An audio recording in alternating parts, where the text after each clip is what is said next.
Let's talk about something that's kind of a big deal. You see, if the Bible's right and God is real, then we are either on his team or we may unwittingly be working against him. You see, everyone has an agenda, and the bulk of what we know today comes from journalists, reporters, authors, commenting, teaching us about the world around us as they see it. And don't think that almost everyone doesn't have an agenda, because they do. There's a great scripture in the Bible. It's Proverbs 18:17. It says, "The first to speak in court sounds right until the cross-examination begins." Our culture today, we're hearing one side amplified through our media and through our schools and through our education over and over and over and over, and we believe it's uncontested. We believe that that's the way things are. Let me try to illustrate my point.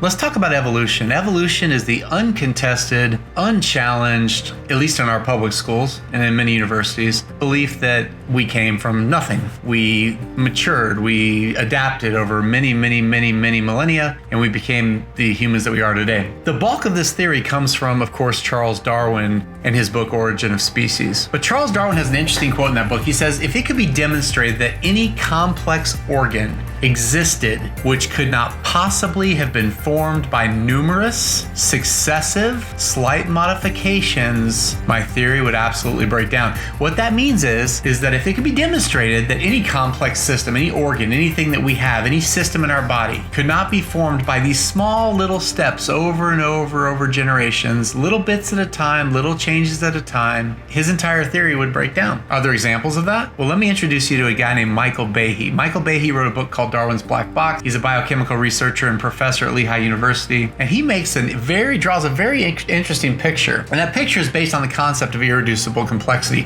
Because of the technology that we have today, we can see things, we understand things at their base levels. A great example is blood clotting. Blood clotting is a 12-stage chemical cascading system. Each step produces the next one, kind of like dominoes. They all fall in an order, and as they fall, they produce blood clotting. Well, without blood clotting, not one complex organism would exist on this planet. Not one. We wouldn't survive childhood. One cut, one scratch, one little thing, and we'd be in trouble. Well, blood clotting, like I said, is a 12-stage chemical cascade. That means the first complex organism, based on Charles Darwin's theory, would have to have blood clotting as a complete final system from day one. This is a counter argument. This is something that a scientist, a creation-based scientist, might get up and argue against a Darwin evolutionist. But you're not going to hear that argument. You're not going to hear two scientists discuss that openly, because it just doesn't happen. You can look on YouTube, and there's some places where you can find it, but understand that you're not going to see it in your science class in college. You're not going to read it in your science book. But there's argument after argument after argument that can blow holes, that actually do blow holes in the evolutionary theory. Now, you may still decide that evolution is what you want to think, but understand that sometimes truth is stranger than fiction. And the truth is that God produced a system. He made us from day one, complete with blood clotting. There's a great example that you'll see in evolutionary books of the English peppered moth, which changed its colors over generations in England during the Industrial Revolution. It went from white to kind of a peppered black, and they say this is evolution. Well, what actually happened was the white moths were easily picked off by the birds, so they died much younger, and the speckled moth and the black moth was allowed to live a little bit longer, and it reproduced more successfully,